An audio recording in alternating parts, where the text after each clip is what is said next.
इसलिए भगवान का नाम है अजन्मा। क्या नाम है? अजन्मा मतलब जिसका कभी जन्म नहीं होता। तो फिर यशोदा के यहाँ, देवकी के यहाँ जो कृष्ण आए, वो जन्म लेकर के आए कि प्रकट भये? कैसे प्रकट भये? जैसे सवेरे सवेरे सूर्य भगवान प्रकट हो जाते हैं।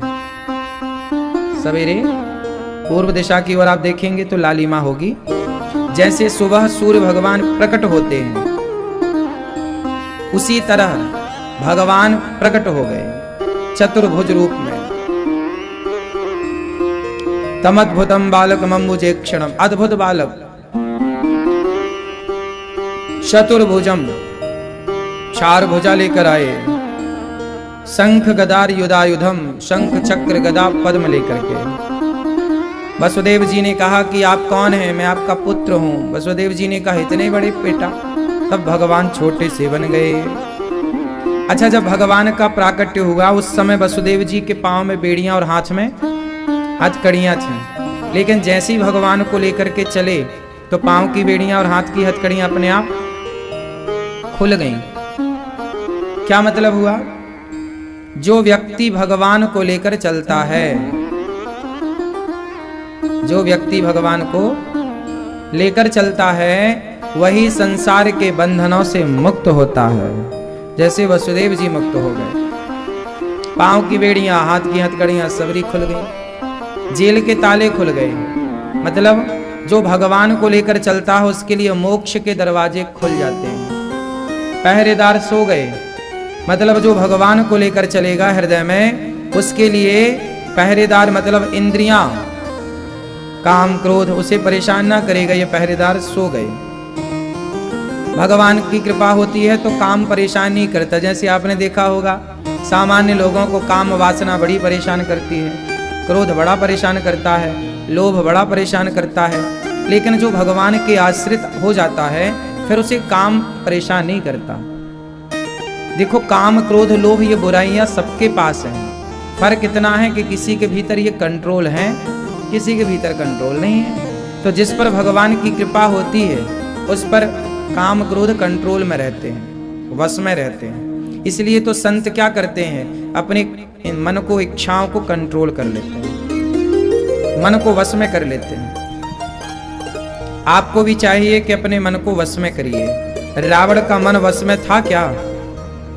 नहीं, रावण का मन वश में नहीं था। इसलिए रावण सीता मां को चुरा के ले आया। हमारा मन हमारे वश में होना चाहिए। हमारा मन इतना कंट्रोल होना चाहिए कि कभी पराई स्त्री, पराई पुरुष में मन चाह कर भी ना जाए, जाए ही ना। इतना कंट्रोलिंग होना चाहिए खुद में। तो भगवान जब धारण होंगे हृदय में तो सब कंट्रोलिंग पावर आएगी। अच्छा, एक बात बताओ, आप लोग बंधे हो बंधन में, जिम्मेदारी का बंधन, जिम्मेदारियों से बंधे हैं आप लोग, परिवार से बंधे हैं आप लोग। कितने लोग बंधे हैं परिवार और जिम्मेदारियों से? जो बंधे हैं कृपया हाथ उठाएं। जो बंधे हैं वो हाथ उठाएं। अच्छे से उठाओ, हम दर्शन कर लें। हाँ, काय से बंधे हो भैया? गृहस्थी से बंधे हो। तो रस्सी काय की? लोहे की जंजीर से कि रस्सी से बंधे हो ना? अब आप कैसे बंधे हो वो सुनो। एक गधा था। मैया बैठ जाओ मेरी माँ, भैया सब बैठो चुपचाप। एक गधा था और वो गधा, धोबी उस गधे को लेकर राजा के कपड़े धुलने धोबी घाट जाता था। आज धोबी जब गधे को लेकर धोबी घाट गया तो गधे को बांधने की रस्सी घर में भूल गया। अब धोबी घाट में धोबी गधे को बांधे कैसे? बड़ा परेशान हुआ, कैसे बांधो, रस्सी तो लाया नहीं। तो एक संत जी ने कहा कि भाई तुम जहां ऐसे बांधते थे वहीं खड़ा करो, गले में झूठ मूठ का हाथ डालो। गधे को थोड़ी पता है कि तुम रस्सी भूल गए हो। ये तो तुम्हें पता है कि तुम रस्सी भूल गए हो। तो गधे के गले में झूठ मूठ का हाथ डाला, गधे को लगा मैं बंध गया, गधा खड़ा रहा। धोबी ने सारे कपड़े धुले, खड़ा होकर देखे कि भागा तो नहीं, गधा कहीं टसका मस ना भया, खड़ा रहा। धोबी ने सारे कपड़े धुलकर उसकी पीठ में रखे और एक लाठी मारी गधे को, चल। अब गधा चले ही ना। धोबी बोला महाराज क्या मंत्र पढ़ा, ये तो आगे नहीं बढ़ रहा है। संत जी ने कहा उसे खोला कि नहीं। धोबी बोला मैंने तो बांधा ही नहीं था। अरे बांधने का नाटक तो किया था, अभिनय। अब उसके गले में झूठ मूठ का हाथ डाला, गधे को लगा मैं खुल गया, गधा चल पड़ा। अब आप बताओ क्या गधा बंधा हुआ था? उत्तर दो। लेकिन उसने अपने को बंधा हुआ मान लिया। अब बताओ वो गधा कौन है? नहीं आप गधे नहीं हो।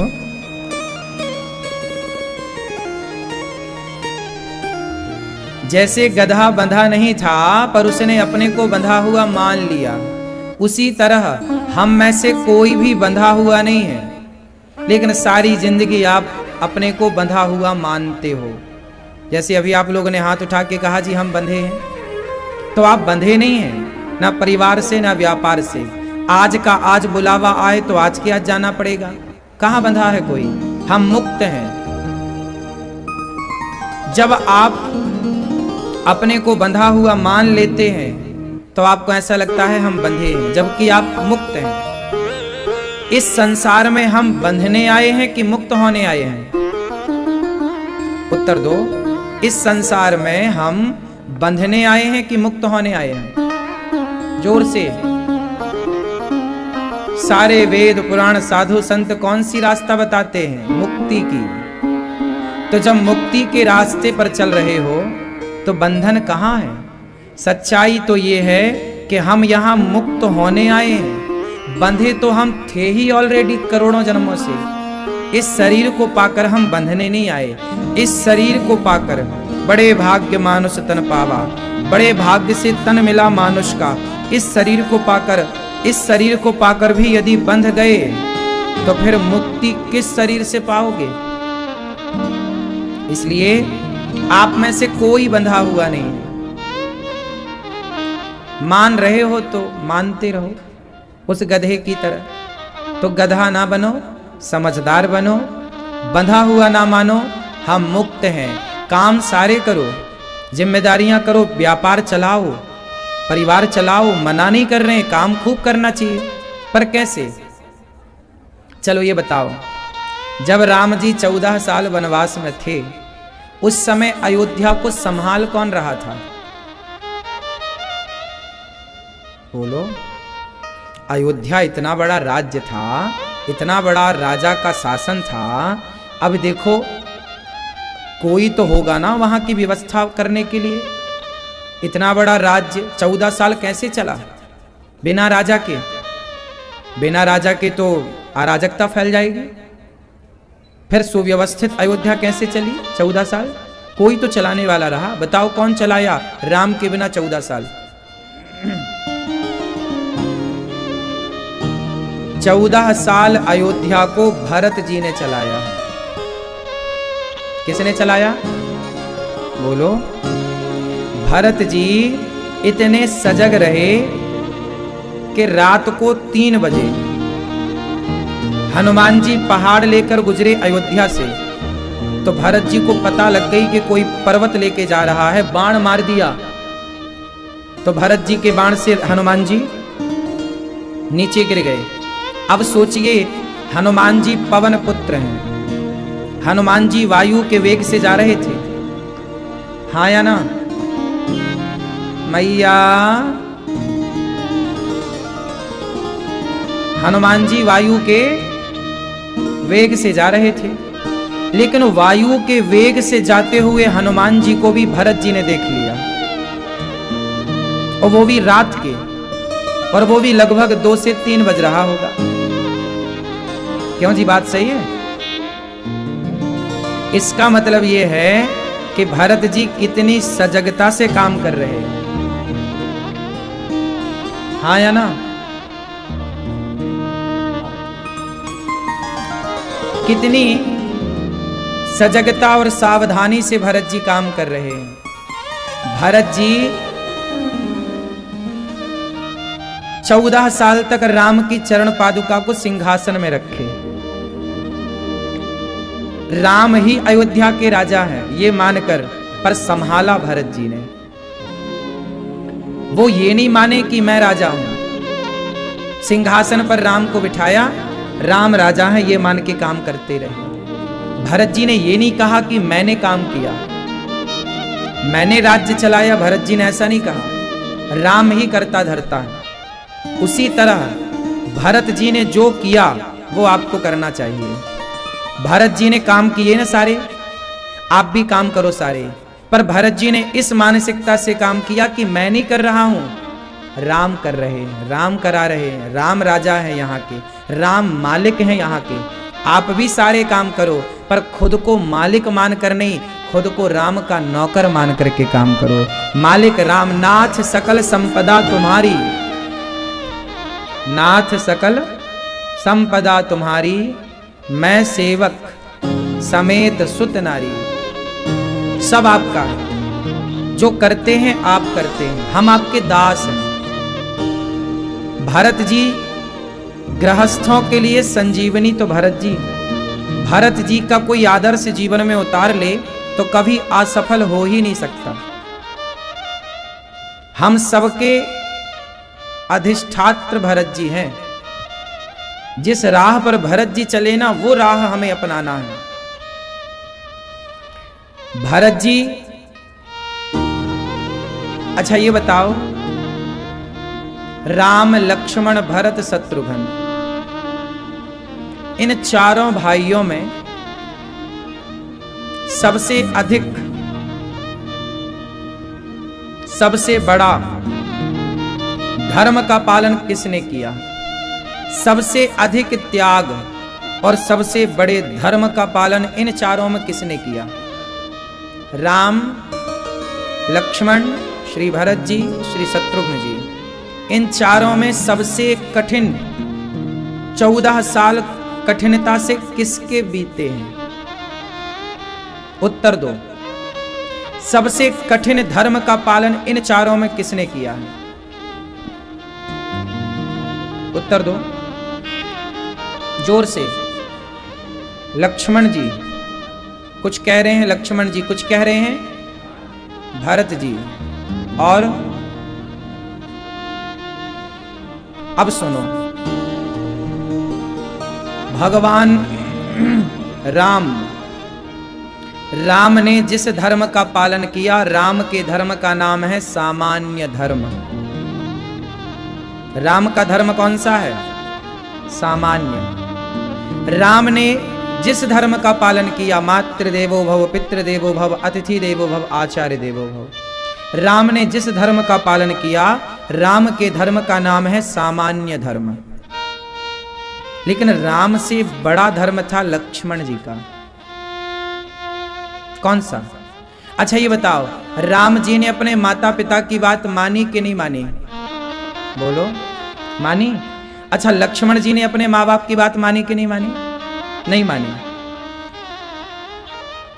अच्छा, लक्ष्मण जी ने राम की बात मानी कि नहीं मानी? बोलो, नहीं मानी। राम जी ने बोला तो था, वनवास क्यों जा रहे हो, मत जाओ। नहीं नहीं मैं जाऊंगा। लक्ष्मण जी ने ना तो पिता की बात मानी, पिता ने कहा लक्ष्मण तुम क्यों जा रहे हो, ना माँ कौशल्या ने मना किया लक्ष्मण तुम मत जाओ। ना राम की बात मानी, राम जी ने कहा तुम मत जाओ, लक्ष्मण नहीं जाऊंगा। ना पिता की बात मानी, ना माँ की बात मानी, ना भगवान की बात मानी। लक्ष्मण जी का धर्म है विशेष धर्म। लक्ष्मण जी का धर्म कहता है कि भगवान भी कहें, आज यहां भगवान प्रकट हो जाएं और कहें कि अनिरुद्धाचार्य तुम हमारा भजन छोड़ दो, हमारा नाम लेना छोड़ दो, तो हे प्रभु आप कहेंगे कि आपको छोड़ दो, तो आपके कहने से भी हम आपको नहीं छोड़ सकते। राम के कहने से भी लक्ष्मण जी ने राम को नहीं छोड़ा, नहीं छोड़ा ना। इसलिए राम से बड़ा धर्म किसका है? श्री लक्ष्मण जी का। कौन सा धर्म है? विशेष धर्म। अच्छा, लक्ष्मण जी से बड़ा धर्म है भरत जी का। लक्ष्मण जी से बड़ा धर्म है भरत जी का। लक्ष्मण जी का धर्म है विशेष, राम जी का धर्म है सामान्य, लक्ष्मण जी का है विशेष, भरत जी का है विशेषतर। भरत जी ने जिस धर्म का पालन किया उस धर्म का नाम है विशेषतर। भरत जी का धर्म कैसा है? भरत जी ने अपने मां की बात नहीं मानी, अपने पिता की बात नहीं मानी, लेकिन अपने प्रभु की बात मानी। भगवान ने कहा, भरत 14 साल में रहूंगा, पिता की आज्ञा है, तुम जाओ। भरत जी भी बोलते मैं नहीं जाता, लक्ष्मण जी की तरह संग रहूंगा। क्या कर लेते राम जी? कोई मार के थोड़ी भगा देते। मैं नहीं जाता, मैं भी यहीं रहूंगा 14 साल आपके साथ। आप भी रहो वनवास में, हम भी रहेंगे वनवास में। चित्रकूट में रहते भरत जी, जहां राम जी जाते जाते भरत जी, लक्ष्मण जी की तरह नहीं। प्रभु की आज्ञा का पालन, लेकिन प्रभु की उस आज्ञा का पालन नहीं कि आप कहो कि हमें छोड़ दो, हमें भूल जाओ। नहीं, हम आपको भुला नहीं सकते। लक्ष्मण जी से बड़ा धर्म का पालन भरत जी ने किया। लक्ष्मण जी और राम जी कंद मूल फल खाए हैं 14 साल। लक्ष्मण जी तो खाए नहीं, चर्चा हम आगे करेंगे क्या खाए लक्ष्मण जी, लेकिन भरत जी क्या खाए हैं आप जानते हैं? 14 साल भरत जी ने क्या खाया है? भरत जी का खाना पीना पता है आपको? भागवत जी के 9वें स्कंध में जहां राम जी के कुछ अध्यायों में राम जी का वर्णन है, वहां वर्णन आया है कि गाय के मूत्र में, गौमूत्र में पका करके जौ दलिया, उसको खाए हैं भरत जी। गौमूत्र में दलिया पका के, बस उतना सा खाते हैं गौमूत्र में पका के। भरत जी का त्याग, भरत जी कहते हैं कि सब कुछ राम का है, मैं राम का दास हूं, केवल कहानी करके दिखाया। तो जो भरत जी ने आचरण अपनाया है, उस आचरण को हम सब अपनाएं, अपने घर का मालिक भगवान को बनाएं, करता धरता प्रभु को बनाएं, हम प्रभु के दास बन करके काम करें। ये भरत जी का धर्म है। अच्छा, भरत जी से बड़ा धर्म किसका है? शत्रुघ्न जी का। शत्रुघ्न जी का धर्म राम से बड़ा है, श्री लक्ष्मण जी से बड़ा है, श्री भरत जी से बड़ा है। किसका धर्म? शत्रुघ्न जी का। राम के बारे में सब जानते हैं, भरत जी की कथा सब जानते हैं, लक्ष्मण जी के बारे में सब जानते हैं, पर शत्रुघ्न जी के बारे में कम लोग जानते हैं। शत्रुघ्न जी ने जिस धर्म का पालन किया, उस धर्म का नाम है विशेषतम। कौन सा धर्म है? अच्छा, शत्रुघ्न जी का कौन सा धर्म है विशेषतम? क्या किया उन्होंने? नहीं पता? लक्ष्मण जी भगवान की सेवा में थे, लेकिन शत्रुघ्न जी भगवान के भक्त की सेवा में हैं। भगवान की सेवा और भगवान के भक्त की सेवा। भगवान की सेवा करने वाला बड़ा है कि भगवान के भक्त की सेवा करने वाला बड़ा है? इसलिए भागवत जी में लिखा है, दासानुदासो भवितास्मि भूया। भगवान की सेवा नहीं, भगवान के भक्तों की सेवा। इसलिए हमारे यहां कहते हैं पहले गुरु की सेवा करो। किसकी सेवा करो? गुरुजनों की सेवा। 14 साल तक लक्ष्मण जी तो अपनी पत्नी से दूर थे, तो मिलने का कोई सवाल ही नहीं, लेकिन 14 साल तक शत्रुघ्न जी तो अपनी पत्नी के आसपास ही थे ना। नंदीग्राम और अयोध्या जी 25 किलोमीटर की दूरी है। लेकिन आपको बताएं, एक बार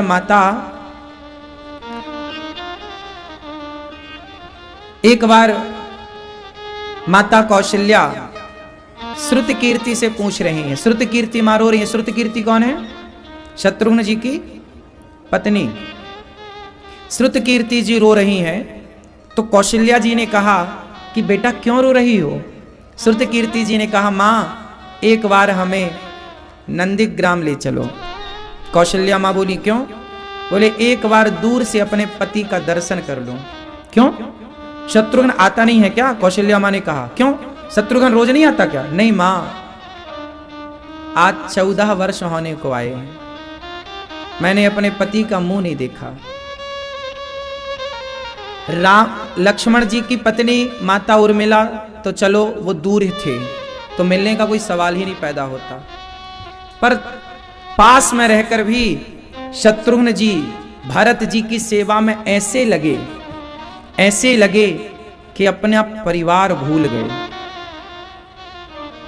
ऐसा त्याग श्री शत्रुघ्न जी का। और उनकी पत्नी रो रही हैं, कौशल्या मां लेकर के चल बेटा, तुझे मैं लेकर चलती हूं। गई, क्यों शत्रुघ्न बेटा तुम घर नहीं आते, अयोध्या नहीं आते, बहू से मिलते नहीं हो? मां भैया की सेवा कौन करेगा? राम राम कहते ये मूर्छित हो जाते हैं, गिर जाते हैं, एक कदम चल नहीं पाते।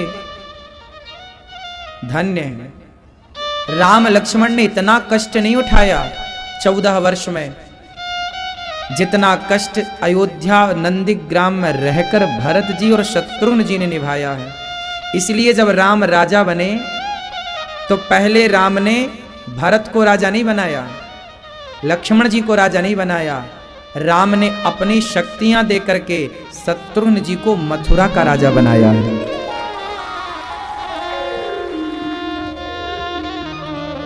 इसलिए बनाया है क्योंकि भगवान कहते हैं कि मुझे पकड़ोगे। जैसे गजेंद्र मोक्ष में हाथी का पांव मगर ने पकड़ लिया तो भगवान ने मगर का उद्धार कर दिया, हाथी का बाद में मगर का पहले। पूछा गया भगवान से कि जिसने बुलाया उसको तो आपने बाद में तारा, मगर को पहले सदगति दे दी। भगवान बोले कि जो मेरा पांव पकड़ेगा, जैसे बिजली का तार आपने पकड़ा और आपको दूसरे ने और दूसरे को तीसरे ने, तो सबसे पहले कौन मरता है, आगे वाला या पीछे वाला? प्रैक्टिकल मत कर लेना, लेकिन सिद्धांत बिजली का यही है कि सबसे पहले पीछे वाला मरेगा, फिर आगे वाला, फिर और जो तार पकड़ा है वो सबसे आखिरी में। उसी तरह सिद्धांत भगवान का है। भगवान कहते हैं जो मेरा पांव पकड़ता है मैं उसका उद्धार बाद में करता हूं, पर जो मेरे भक्त का पांव पकड़ के रखता है उसका उद्धार पहले कर देता हूं। इसलिए तो कहते हैं कि भगत के वश में है भगवान। तो लक्ष्मण जी और भरत जी से ज्यादा यदि तराजू बांधी जाए और एक पलड़े पर राम को रखा जाए और दूसरे पलड़े पर भरत जी को रखा जाए तो किसका पलड़ा भारी होगा? भरत जी का। और एक पलड़े पर भरत जी को रखा जाए और एक पलड़े पर शत्रुघ्न जी को रखा जाए तो किसका पलड़ा भारी होगा? शत्रुघ्न जी का। धर्म 4 प्रकार का होता है। धर्म की 4 व्याख्याएं: सामान्य धर्म, विशेष धर्म, विशेषतर, विशेषतम। और चारों धर्म का पालन राम लक्ष्मण भरत शत्रुघ्न ने करके समाज को बताया कि धर्म का आचरण जीवन में करने का मौका मिले तो इस प्रकार से धर्म का आचरण करना, ये इससे बढ़कर फिर कोई धर्म नहीं। यही है पूर्ण रूप से धर्म। ये धर्म इसलिए तो सनातन धर्म की सुंदरता है। आज लोग धर्म को जानते ही नहीं, समझते ही नहीं। जब जानते ही नहीं, समझते नहीं तो धर्म अपनाएंगे कैसे? बड़ा कठिन है आज के युग में। धर्म की व्याख्याएं सुनना भी बड़ा कठिन है, अपनाना तो बहुत दूर की बात है। व्याख्याएं भी समझ में नहीं आती। तो इस तरह से राम जी के आदर्श को जीवन में उतारते हुए हमें बंधन से मुक्त होना है। ये शरीर पाकर बंधन में बंधना नहीं है। भगवान श्री कृष्ण को मारने पूतना मौसी आई हैं। पूतना लोक बालघिनी राक्षसी रुधिरासना जिघांसया पहरये स्तनं दत्त्वा सद्गतिं। पूतना लोक बालघिनी बालघनी है, ये छोटे छोटे बच्चों को मार के खा जाती है। राक्षसी है, रुधिरासना, रुधिर खून पीती है। लेकिन भगवान जिघांसयापहरये स्तनम, दूध जहर पिलाने आई, पर भगवान ने पूतना की सदगति कर दी। न जाने कौन से गुण पर दया निधि रीझ जाते हैं, यही सदग्रंथ कहते हैं, यही हरि भक्त गाते हैं। पूतना मारने आई, जहर भरकर लाई, पूतना को तार दिया। अच्छा, पूतना जब आई तो बड़ी सुंदरी बनकर आई। भगवान ने पूतना को देखते ही आंखें मूंद ली, हम तुम्हें नहीं देखेंगे। अच्छा, पूतना को देखकर भगवान ने आंखें काहे बंद कर ली? क्यों मूंद ली? क्योंकि पूतना बाहर से बड़ी सुंदर थी, तन बड़ा सुंदर है ना, सज धज के आई, लेकिन भीतर उसके छल कपट भरा है। और भगवान कहते हैं कि जो बाहर से सुंदर है, भीतर से कपट भर के रखा है। जो बाहर से सुंदर है, भीतर से सुंदर नहीं, ऐसों को मैं देखना भी पसंद नहीं करता। इसलिए भगवान ने देखा ही नहीं। भगवान किसे देखते हैं? बोलो। निर्मल मन जन सो मोहि पावा, मोहि कपट छल छिद्र न भावा। जिसका मन बिल्कुल शुद्ध है, पवित्र है, उसे भगवान पसंद करते हैं। इसलिए निर्मलता चाहिए। अच्छा, ये बताओ, आप लोगों का मन निर्मल है, साफ सुथरा है कि गंदा है मन? नहीं, साफ नहीं, पूतना जैसा है, हैं? पूरा साफ नहीं है। तो कब तक हो जाएगा पूरा साफ? तारीख?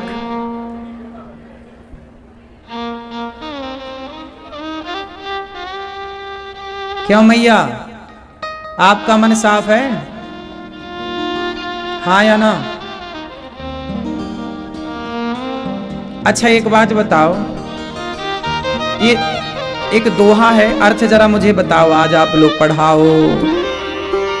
श्री गुरु चरण सरोज रज, निज मन मुकुर सुधारी।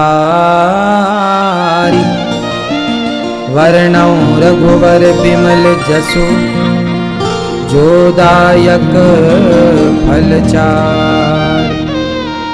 क्यों? श्री गुरु चरण सरोज रज, क्या मतलब हुआ इस दोहे का? मैया बैठो, मेरी माँ।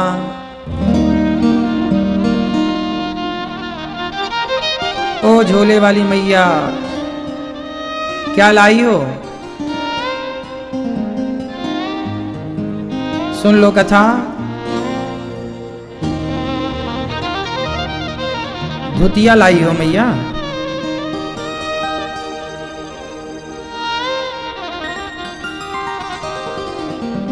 बैठ जाओ मेरी माँ। सुनो, श्री गुरु चरण सरोज रज, क्या मतलब हुआ?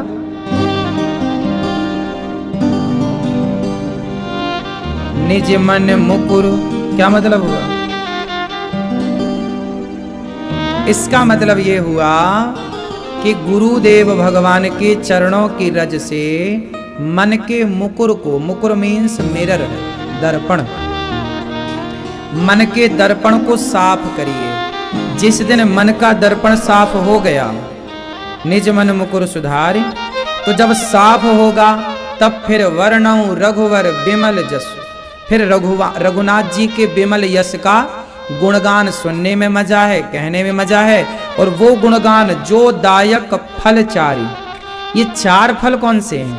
श्री गुरु चरण सरोज रज, निज मन मुकुर सुधारी। वर्णौ रघुवर बिमल जसु, जो दायक फलचारी। ये चार फल कौन से हैं? जो चार फल देंगे, जो दायक फल चार, ये चार फल कौन से हैं? क्यों? ये चार फल कौन से होते हैं? अंगूर, आम। हाँ, राम जी का यश सुनोगे तो काम क्रोध आएगा। जोदायक फल चार। मैया ये चार फल कौन से हैं? जोदायक फल चारि। कौन से चार फल कौन से हैं? मैया क्या बोलती तू? बोलो मेरी माँ। पंचायत करना कर लो मेरी माँ, पड़ोसन से पूछ लो। अच्छा चलो नकल कर लो, दो तुम बता दो, दो हम बताए दे रहे हैं। कौन से चार फल हैं? देखो आप लोग हनुमान चालीसा की ये दोहा सबको याद है लगभग, पर अर्थ नहीं समझ पाए, इसलिए तो अनर्थ हो गया। सुनो अब चार फल कौन से? मेरे संग बोलो धर्म, बोलो धर्म, अर्थ, काम, मोक्ष। ये चार पुरुषार्थ हैं, यही है चार फल, धर्म अर्थ काम मोक्ष। जो अपने गुरुदेव भगवान के चरणों की रज से, जैसे दर्पण में धूल जम जाती है ना, तो दर्पण को साफ करने से ही चित्र दिखता है। जिस दिन मन का दर्पण साफ हुआ, उस दिन आपको मन मंदिर में ही भगवान का दर्शन हो जाएगा। और जिस दिन भगवान का दर्शन मन मंदिर में हुआ, तो जोदायक फल चार, तो धर्म भी आ जाएगा। धर्म अर्थ काम मोक्ष। शिक्षा कितने प्रकार की होती है? क्यों? स्कूलों में आजकल जो बच्चे पढ़ रहे हैं, ये क्या पढ़ रहे हैं? आजकल स्कूलों में बच्चे जो पढ़ रहे हैं वो दो प्रकार की शिक्षा पढ़ रहे हैं, अर्थ और काम। पैसा कमाने की विद्या और विषय वासनाओं को भोगने की विद्या, काम। इसलिए आज के नौजवान, लड़की 8वीं 10वीं की है, गोल गोल रोटी बनाना नहीं आता, लेकिन प्यार करती है, वो प्यार करना आ गया उसको। आजकल छोटे छोटे लड़का लड़कियों को प्यार हो जाता है, नहीं हो जाता? 8वीं क्लास के 10वीं क्लास के बच्चों को खूब प्यार हो रहा है। क्यों? क्योंकि इन्होंने पढ़ाई क्या पढ़ी? काम और अर्थ। काम भोगो और पैसा कमाओ, बस। दो छूट गई, धर्म छूट गया और मोक्ष छूट गया। पढ़ाई कैसी होनी चाहिए? सुनो, पहली शिक्षा है धर्म की। बच्चों को पहले धर्म का पाठ पढ़ाओ कि बेटा ये करना धर्म है, ये करना अधर्म है। दूध पीना धर्म है, शराब पीना अधर्म है। माँ बाप का सम्मान करना धर्म है, माँ बाप का अपमान करना अधर्म है। संतों का सम्मान करना धर्म है, संतों का अपमान करना अधर्म है। बड़ों का सम्मान करना धर्म है, बड़ों का अपमान करना अधर्म है। किसी बहन बेटी का सम्मान करना धर्म है, अपमान करना अधर्म है। ये पहले बच्चों को धर्म का पाठ तो पढ़ाओ। कहाँ जाना धर्म है? मंदिर जाना धर्म है, वैश्यालय जाना अधर्म है। पहले बच्चों को कौन सा पाठ पढ़ाओ? बोलो, धर्म का। मैया कौन सा? जोर से। पहले धर्म का। जब धर्म का पाठ पढ़ लोगे और धर्म से चलोगे, तो धर्म के बाद क्या है? अर्थ। जब धर्म के हिसाब से चलोगे तो अर्थ अपने आप आएगा, मतलब पैसा आएगा। अब लोग धर्म के हिसाब से चलते नहीं और अर्थ चाहते हैं, पैसा चाहते हैं। अरे धर्म के अकॉर्डिंग, धर्म के हिसाब से चलोगे तो अर्थ आएगा। तो धर्म अर्थ, और जब अर्थ आएगा, पैसा आएगा, तो आपकी कामनाएं पूरी होंगी, इच्छाएं पूरी होंगी उस पैसे से। और जब इच्छाएं पूरी हो जाएंगी, तब जाकर के आपका मोक्ष होगा, जब इच्छाएं समाप्त हो जाएंगी। पहले के राजा लोग अपना सारा राजपाट छोड़ देते थे, जंगल चले जाते थे, क्योंकि कामनाएं पूरी हो गई। अब वैराग्य हो गया और छोड़ छाड़ के चले गए जंगल। आजकल आदमी बीड़ी नहीं छोड़ पाता, पहले के राजा अपना राज्य छोड़ देते थे। दशरथ जी ने यही तो कहा कि मैं राम को राजा बनाऊं और जंगल में जाके भजन करूं। क्यों? पहले के लोग अपना राज्य सिंहासन, हजारों लाखों किलो सोना होता था उनके पास, हीरा मोती, इतनी बड़ी सत्ता होती थी, लेकिन सब छोड़ देते थे। और छोड़ के कहां चले जाते थे? जंगल, भजन करते थे एकांत में। पहले के लोग इतना बड़ा राजपाट छोड़ देते थे, पर आज के लोगों से बीड़ी नहीं छोड़ी जा रही है, सिगरेट नहीं छोड़ रही है, तंबाकू नहीं छूट रही है, शराब नहीं छूट रही है। जब तुमसे निंदा, छल, कपट नहीं छूट रहा है, तो भला तुमसे राजपाट क्या छूटेगा? जब छूटेगा ही नहीं तो मोक्ष के अधिकारी कभी बनोगे नहीं, जन्म मृत्यु के चक्र में फंसे रहोगे, तुम्हारी दुर्गति होती रहेगी। इसलिए भगवान ने पूतना को देखकर आंखें इसलिए बंद कर ली क्योंकि पूतना बाहर से सुंदर है, भीतर छल कपट भरा। इसलिए कहता हूं, आप बाहर से सांवले हैं, काले हैं, गंदे हैं, चलेगा, भीतर से बढ़िया रहिए। अच्छा देखो, जगत को रिझाना है, जगत को रिझाना है तो तन को सुंदर बनाओ, और जगन्नाथ को रिझाना है तो मन को सुंदर बनाओ। जगत रिझेगा तन से और जगन्नाथ रिझेंगे मन से। अब आपको डिसाइड करना है कि जगत को रिझाना है कि जगन्नाथ को रिझाना है। ये हमारे साधु संत देखो, बड़ी बड़ी दाढ़ी, बड़े बड़े बाल, जटा, है ना? क्यों? ये बाहर के तन को सुंदर नहीं बना रहे हैं, ये तो कंघी भी नहीं करते बढ़िया से। साधु संत लोग कहाँ कंघी वंगी करते, जटाएं बन जाती हैं बालों की, ऐसी लपेट लेते हैं। क्यों? क्योंकि ये तन को सुधारना और संवारना चाहते ही नहीं। क्योंकि तन संवारे तो जगत खुश होए, ये तन को संवारने में नहीं लगे, संत तो अपने मन को संवारने में लगे हैं।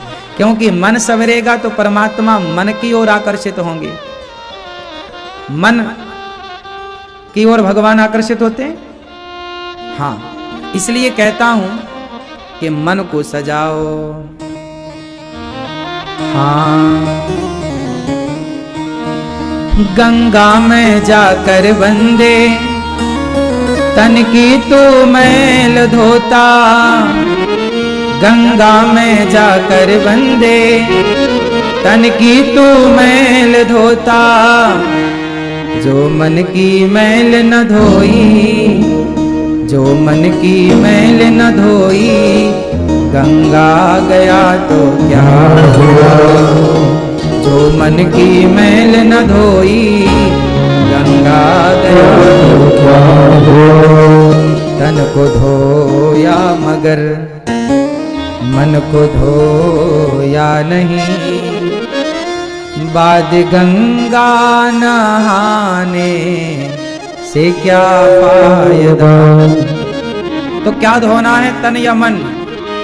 इसलिए भगवान कहते, निर्मल मन जन सो मोहि पावा, मोहि कपट छल छेद्र न भावा। पूतना आई, भगवान ने गंदा मन है, आंखें मूंद ली, पूतना ने उठाया, दूध पिलाया, थोड़ा सा दूध था, दूध पी लिया, थोड़ा जहर था, जहर पी लिया। भगवान बोले अब पकड़ी हैं तो प्राण पी लें, प्राणों को पीने लगे। पूतना चिल्लाई, बालक छोड़ दो। भगवान बोले मौसी जी हम जल्दी पकड़ते नहीं हैं, और पकड़ लें तो फिर कभी छोड़ते नहीं हैं। पकड़ लिया, उड़ गई आकाश में, भगवान ने प्राणों का पान किया, धड़ाम से गिर पड़ी, पूतना का उद्धार कर दिया भगवान ने। ये पूतना पिछले जन्म में राजा बलि की बेटी रत्नमाला थी। जब बामन भगवान आए तो कहा कि ऐसा सुंदर बेटा मेरा होता तो दूध पिलाती। भगवान बोले तथास्तु।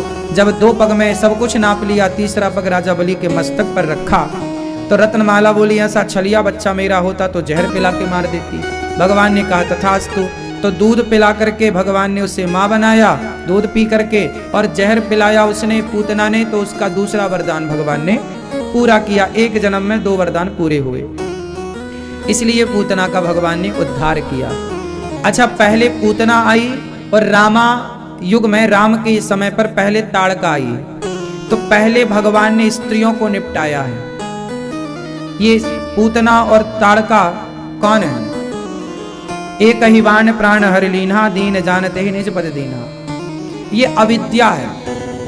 अविद्या को मारकर ही प्रभु अपनी फिर लीला को आगे बढ़ा रहे हैं। तो पूतना को भगवान ने मार गिराया, पूतना के शरीर को चिता पे रखा। नंद बाबा कंस का कर चुका के लौटे। वसुदेव जी ने कहा बड़ा संकट है, जाओ। तो जैसे ही आए तो पूतना मौसी मरी पड़ी मिली, उनके शरीर को काट काट कर चिता पे रखा। उनके शरीर से एक दिव्य खुशबू नजर आई, खुशबू उठी।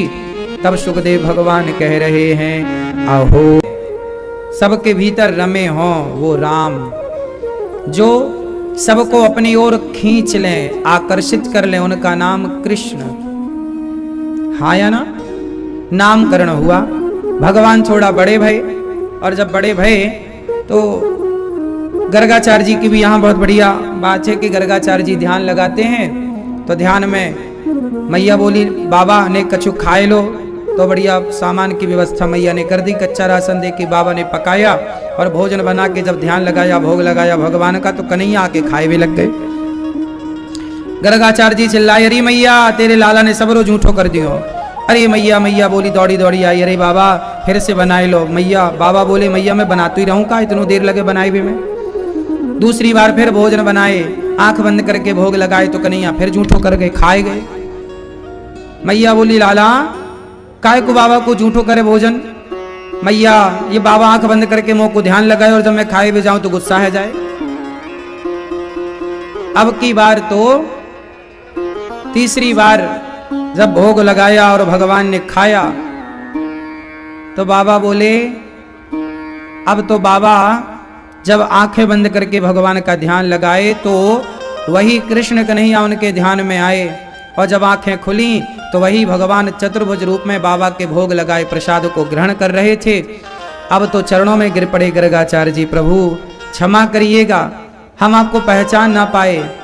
आज यशोदा के लाला बन के कन्हैया इतने सहज में मिल गए कि लोग पहचान ही नहीं पा रहे हैं कि भगवान है। जो वस्तु सहजता सरलता से मिल जाए ना, उसकी लोग कीमत कहां समझते हैं। मोहियंत यत सूर्य, बड़े बड़े यत्सूरी जिन पर मोहित हो गए, गर्गाचार्य जी भी नहीं समझ पाए। बाद में भगवान की उस प्रसादी खीर को प्रसाद के रूप में पाया, गर्गाचार्य जी धन्य धन्य हुए। भगवान थोड़ा बड़े भये, यशोदा को मैया मैया कह के बुलाए हुए लग गए। क्यों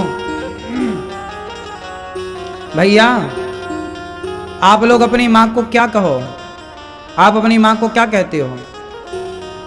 मम्मी। और पिताजी को पापा। पापा का अर्थ बताओ जरा क्या हुआ? नहीं मालूम, बस कह रहे हो। पापा का मतलब होता है पाप। अब ये तुम्हारा बाप है कि पाप है, पर तुम जानते नहीं हो तो पापा पापा पापा। गीता में भी कई श्लोकों में पापा शब्द आया है, वहां पाप के लिए प्रयोग हुआ है। कलयुग का यह परम प्रतापा, मानस पुण्य हो या नहीं पापा। यहां पापा शब्द का अर्थ पाप से है, तो पापा मतलब होता है पाप, सीधा सा अर्थ है। लेकिन आप लोग ये पापा क्यों कहते हो, पिताजी क्यों नहीं कहते? राम पिताजी कहते हैं कि पापा, तो आप राम के आदर्शों पे काहे नहीं चल रहे हो? राम राम की जयकारा सब लगा रहे हैं, लेकिन राम के आदर्श पे चल ही नहीं रहे। ये तुमने मम्मी पापा सीखा कहां से, ये बताओ। हम उसको मिर्ची का धुआं देंगे जो मम्मी पापा जहां से आया है।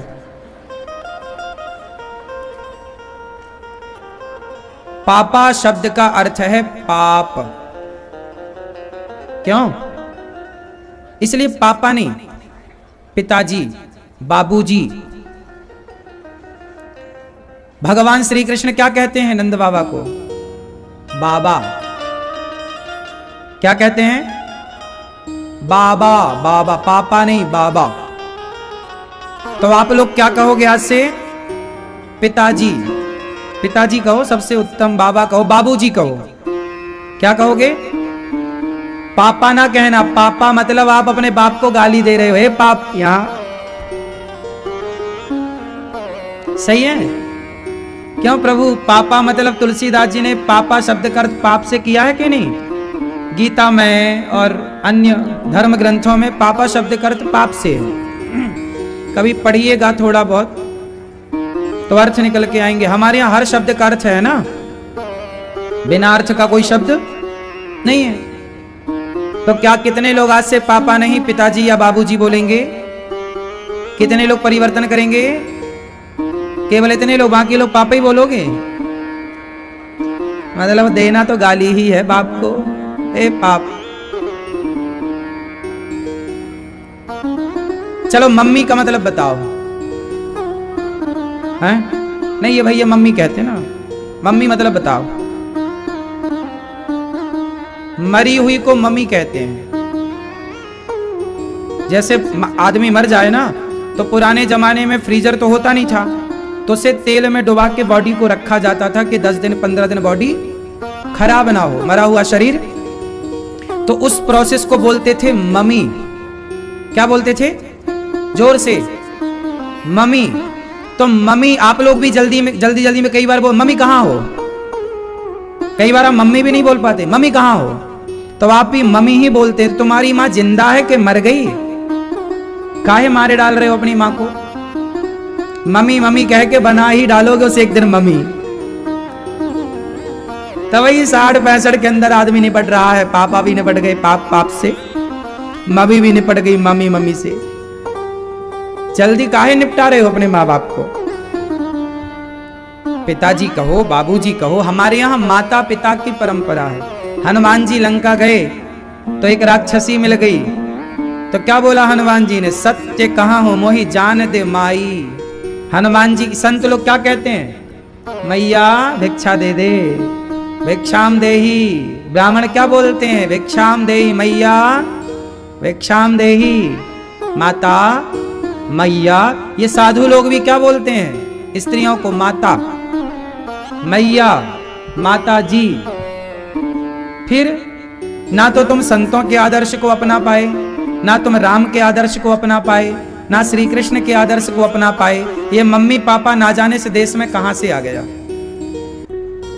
भेड़िया धसान है बिल्कुल। एक भेड़ गिरा तो सब गिर गए। एक ने मम्मी कहा, सब मम्मी मम्मी मम्मी मम्मी। एक ने पापा कहा, सब ने पापा पापा। जाने नहीं कि अर्थ क्या है। तो आज से कितने लोग मम्मी नहीं मैया। बोलो मैया, बोलो मैया। माता जी कहो, मैया कहो, माँ कहो। गाय अपने बछड़ा अपने गाय माता को क्या बोलता है? कैसे रमाता है बछड़ा? माँ माँ बोलता ना। तो माँ शब्द गाय से प्रकट हुआ है। माँ शब्द कहां से आया? गाय भी अपने बच्चे को, गाय बछड़ा को क्या बछड़ा गाय को क्या बोलता है? बछिया क्या रमाती है? माँ। कभी ध्यान से सुनना, बिल्कुल शुद्ध उच्चारण निकलता है गाय के बछड़े से, माँ निकलता है कि नहीं? तो माँ शब्द गाय से प्रकट हुआ है। इसीलिए गाय को माँ कहते हैं, क्योंकि माँ शब्द ही गाय से प्रकट हुआ है, गौवंश से। इसलिए गाय की सेवा करने वाले हो तो माँ क्यों कहना भूल गए तुम? मम्मी क्यों कहने लग गए भाई? तुम भी बहुत बड़े नकलची हो।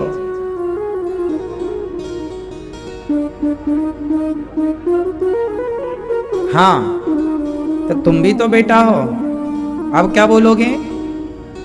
अब माँ बोलना। मम्मी डिलीट करो अपनी मेमोरी से, पापा डिलीट करो अपनी डिक्शनरी से।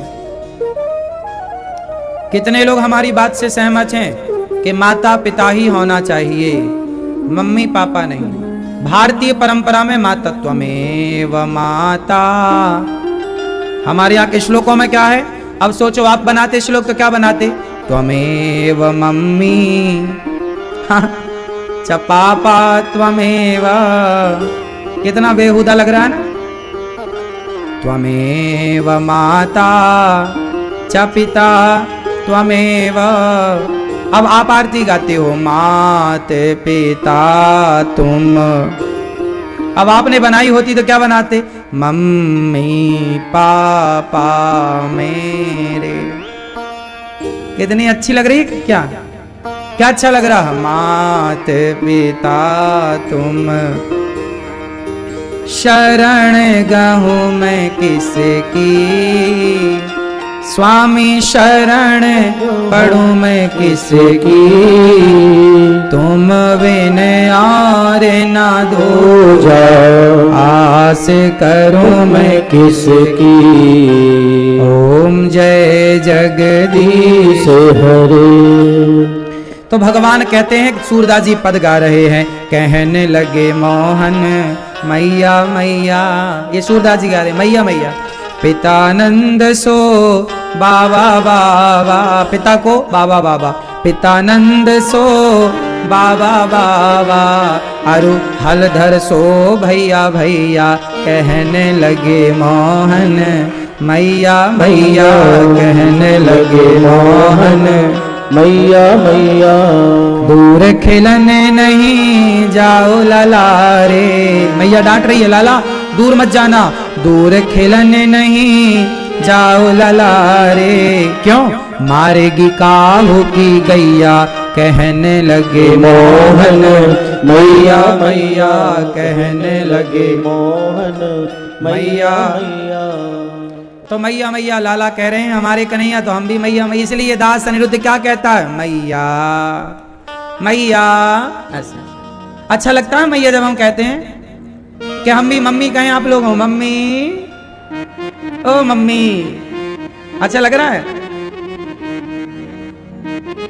मम्मी कितना अच्छी फीलिंग नहीं है मम्मी में, अच्छा भाव नहीं बन रहा है। जितना अपनापन एक मैया में है ना, उतना अपनापन एक मम्मी में कैसे हो सकता है? इसलिए आजकल के बच्चे अपनी मम्मी से अटैच नहीं है, क्योंकि माँ से अटैच होते थे बच्चे। मम्मी तो है ही नहीं कोई शब्द, रिश्तों के लिए मम्मी कहाँ है? अब वो लोग कहते हैं अम्मी अम्मी अम्मी, तुम भी मम्मी मम्मी चालू हो गए। वो लोग कहते हैं ना अम्मी जान, अम्मी अम्मी अम्मी। तुम भी ना बहुत बड़े चोर हो, चोरी कर ली उनसे। तुम्हारे पास शब्दों की कमी थी क्या? अम्मी से तुमने मम्मी, वो अम्मी कह रहे हैं तुम मम्मी कह रहे हो। अम्मी जान, मुसलमान क्या कहते हैं? अम्मी। तुमने कहा मम्मी। अरे तुम माँ कहो ना तुम अपने वाले में। तुम क्यों नकल करो किसी की? तुम्हारी नकल दुनिया उतारती है, तुम क्यों नकल करने लग गए भाई? तुम विश्व गुरु रहे हो, तुम ज्ञान दिए हो दुनिया को, तुम थोड़ी भीख मांगे हो ज्ञान की, भैया हमें ज्ञान दे दो। नहीं, हमारे देश में ज्ञान की कोई कमी थी क्या? हमारे यहाँ शब्दों की कमी है क्या? हमारे यहाँ हर रिश्ते का एक नाम है। इंग्लिश में तो एक ही नाम है, आंटी। क्या है? चाची को आंटी, मौसी को आंटी, बुआ को आंटी। हमारे यहाँ बुआ मतलब बुआ, मौसी मतलब मौसी, चाची मतलब चाची। चाची का मतलब अलग है। हम सब लोग जानते हैं चाची किसे कहते हैं, हम सब लोग जानते हैं बुआ किसे कहते हैं, पर अंग्रेजों से जाकर पूछो कि बुआ किसे कहते हैं, वो नहीं जानते। वो केवल एक शब्द जानते हैं, आंटी। और तुम भी आजकल के पढ़े लिखे बच्चे सबको आंटी आंटी का। अरे न बच्चों को तो थप्पड़ मारो, मूर्ख। आंटी आंटी भारत में चिल्ला रहा है, यहाँ आंटी ना चिल्लाओ, यहाँ चाची कहो बेटा, मौसी कहो, बुआ कहो। एक अपनापन चाची में है, चाची में अपनापन है, आंटी में अपनापन नहीं है। क्यों? तुम इंग्लिश पढ़ो, बुराई नहीं है, लेकिन अपनी सामान्य मातृभाषा को तो जिंदा रखो, अपनी भाषा का तो सम्मान करो। तुम्हारी भाषा में चाची कहा जाता है। हमारे गांव में ना, मैं अपने बचपन में गांव की सारी स्त्रियों को मैं मौसी कहता था। या तो गांव की सारी स्त्रियां मौसी, या तो चाची, या भौजी। क्यों? भौजी जानते हो? भौजी काय भौजी, कहां जा रही हो? भौजी समझते हो आप लोग? कितने लोग भौजी समझते हैं? भौजी मतलब भाभी, तो गांव की भाषा भौजी।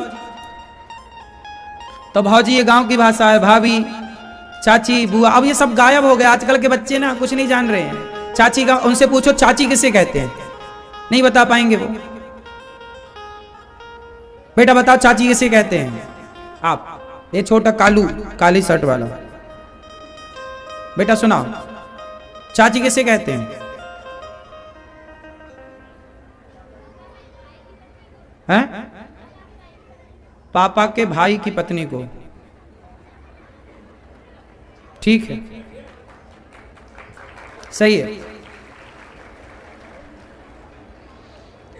अच्छा है कि गांव में ये सब अभी जिंदा है, शहरों में तो नहीं जानते बच्चे।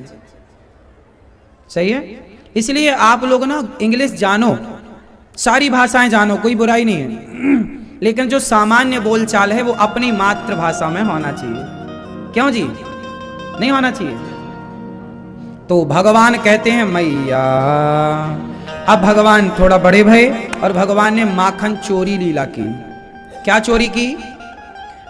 सुखदेव भगवान कह रहे, वत्सान मुंचन क्वचित समय क्रौश संजात हासा स्तेयम स्वादवत्यथ दधिपयः कल्पितैस्तेययोगैः।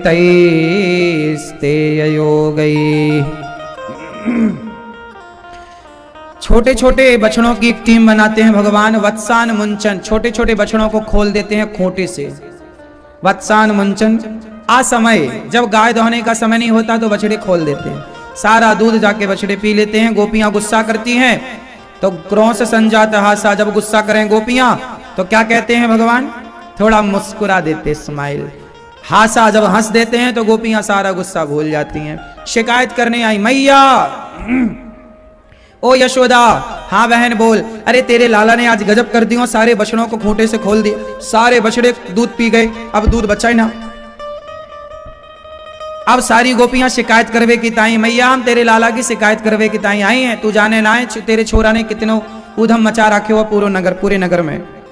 कहा क्यों हमारे छोरा ने, अरे मैया तो का बताऊं, तेरे लाला ने सबरे बछड़े खोल दियो, घर में जाए ग्वाल वालों के संग खिड़की से घुस गए और छींके पे जो माखन होए ना सबरो माखन निकाल के खा जाए और दारी को पता ही ना चले किस रास्ते से भाग जाए। मैया ने बुलाया, क्यों रे लाला, यहाँ कन्हैया का कहें गोपियां, तेने घर में जाके चोरी करनी शुरू कर दी, दारी के ब्याह ना है सको तेरो, ऐसी चोरी करेगो तो। मैया मैं सच्ची कहूं चोरी मैंने ना करी, ये गोपियां एक नंबर की झूठी हैं। अच्छा ये बताओ, क्या भगवान कृष्ण के घर में माखन की कमी थी? कितनी गैया थी माँ यशोदा के यहाँ, नंद बाबा के यहाँ? 9 लाख गैया। जहां 9 लाख गाय होंगी वहां माखन कितना होगा, दूध दही कितना होगा। लेकिन कन्हैया फिर भी इतना होने पर भी दूसरों के घर चोरी करने जाते हैं। बताओ क्यों चुराते हैं दूसरों के घर जाके, कारण क्यों है? आप बताओ क्यों?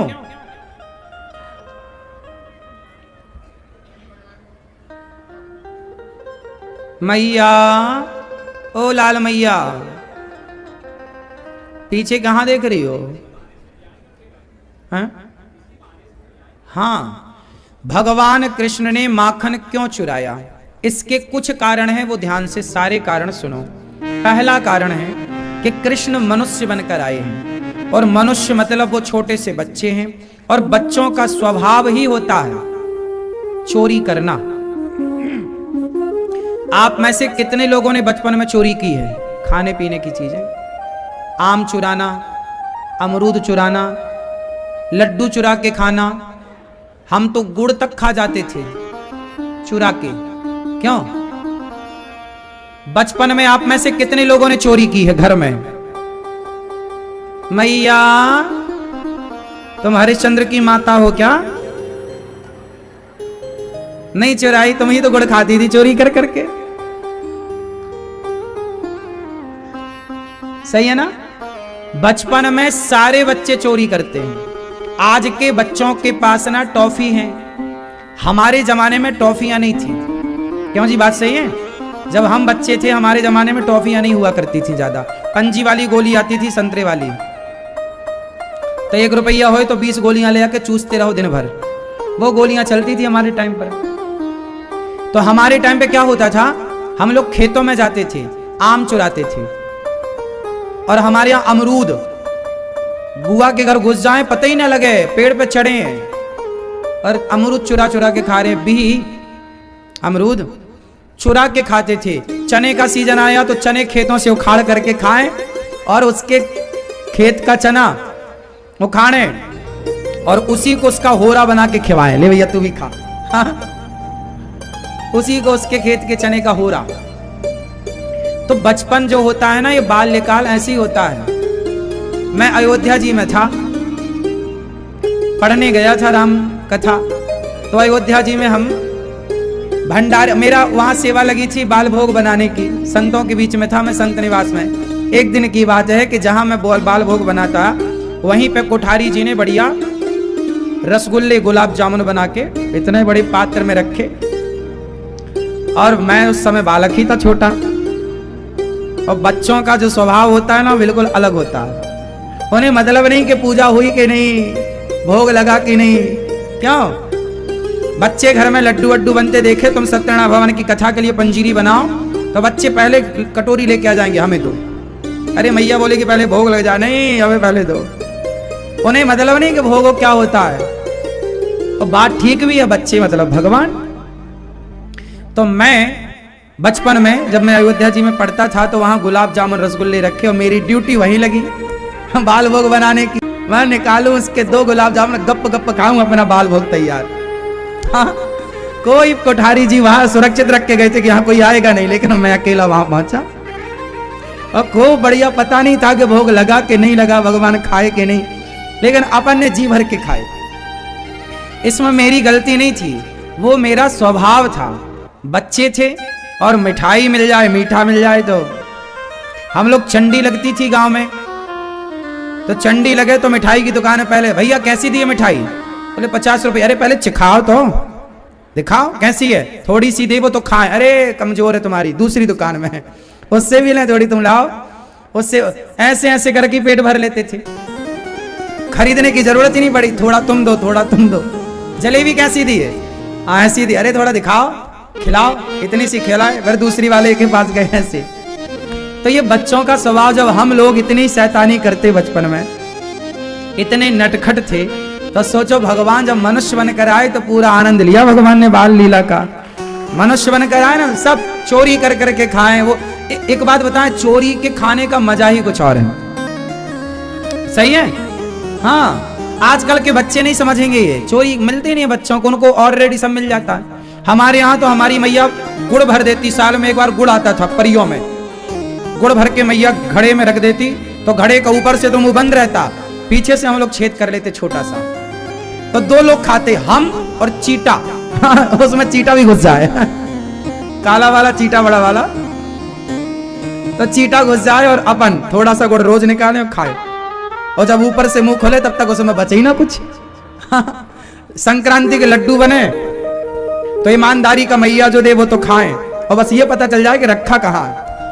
थोड़ा मौका मिले 2 लड्डू दोनों जेब में भरे, खेत में भागे और वहां आनंद से बैठ के खाएं। ये मेरा बचपन था। तो मैंने तो बचपन में खूब खाने पीने की चीजें चोरी की हैं। तो मैं जानता हूं कि भगवान ने ये जो बाल लीलाएं की, ये बाल लीला है, ये बच्चों के स्वभाव को भगवान बता रहे हैं कि देखो मैं मनुष्य बनकर आया हूं तो मनुष्यों की लीला कर रहा हूं। तो ये माखन चोरी लीला ये है। इसका दूसरा कारण ये है कि भगवान श्री कृष्ण जो हैं ये भगवान हैं, और गोपियां जो हैं ये समस्त देवी देवता गोपियां बन के प्रकट हुई हैं, भगवान के भक्त। तो गोपियां भगवान को बुलाती, माखन बिलो करके उतनी ऊंचाई पे रखती जहां कन्हैया आकर आराम से खा सकें।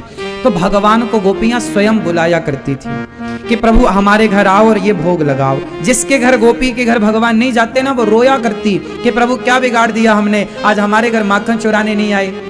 तो गोपियां भोग लगा मक्खन बनाती तो भगवान के लिए बनाती इस भाव से, और जिसके घर भगवान जाते माखन चुराने, वो छिप छिप के कन्हैया को देखती, उनके छोटे से स्वरूप को देखती, माखन चुराना, मटकी तोड़ना, सब ये लीला थी। तो भगवान ये बाल